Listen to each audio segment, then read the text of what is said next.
जीवन में संतोष और समता परिणाम बनाए रखने के लिए मात्र एक ही सूत्र अपनाना होता है कि जो कुछ होता है सब अच्छे के लिए होता है।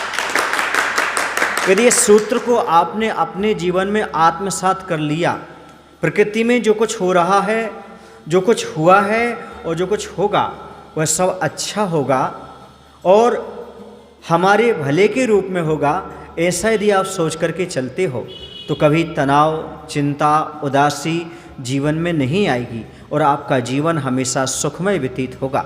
ऐसी ही एक कहानी है। भारत देश के अंतर्गत ही एक मलय नाम का प्रांत था। उसमें जातारी नाम की नगरी थी। उस नगरी में एक सामान्य सा किसान रहता था जिसका नाम था हीरा।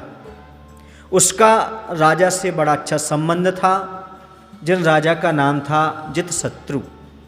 उसके पास एक घोड़ा था किसान के पास। एक दिन वह घोड़ा रस्सी तोड़ करके भाग गया। यह सुनकर के किसान के पड़ोसी उसके घर आए।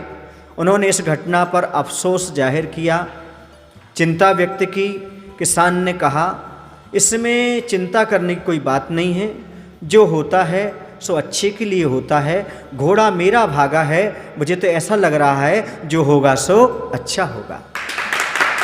यह उसके मानस पटल पर सूत्र बैठ चुका था कि जो होता है संसार में सब अच्छे के लिए ही होता है। और वह घोड़ा जंगल की ओर भाग गया और जब लौट करके आया तो साथ में 3 घोड़े और लाया।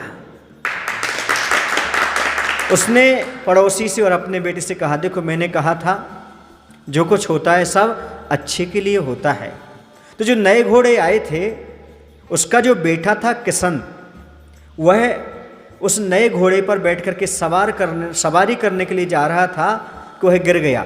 गिर करके उसके पैर में चोट लग गई। जब उसके पैर में चोट लग गई तो उसे लगा कि अब ये क्या होगा। तो उसके पिता ने कहा, घबराओ मत, जो होगा सब अच्छा होगा, जो कुछ होता है सब अच्छे के लिए होता है।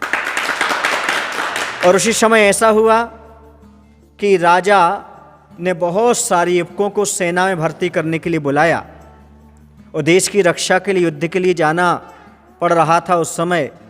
लेकिन सारी युवकों को ले जाया गया, लेकिन उसका बेटा बच गया। क्यों बच गया? क्योंकि उसके पैर में चोट थी और सारे के सारे युद्ध में लड़ने के लिए निकल गए।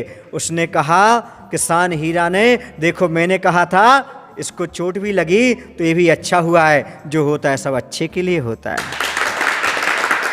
इस कहानी शिक्षा मिलती है बंधुओं, हर व्यक्ति को दुख और सुख दोनों स्थितियों में यही मान करके चलना चाहिए कि जीवन में जो कुछ भी होता है उसमें कुछ ना कुछ भलाई छिपी होती है। यदि ऐसा आप ध्यान रखते हो तो आपके जीवन में संतोष आएगा और समता से आप अपना जीवन व्यतीत कर पाएंगे। बोले महावीर भगवान की जय। आचार्य विद्यासागर जी महाराज की जय।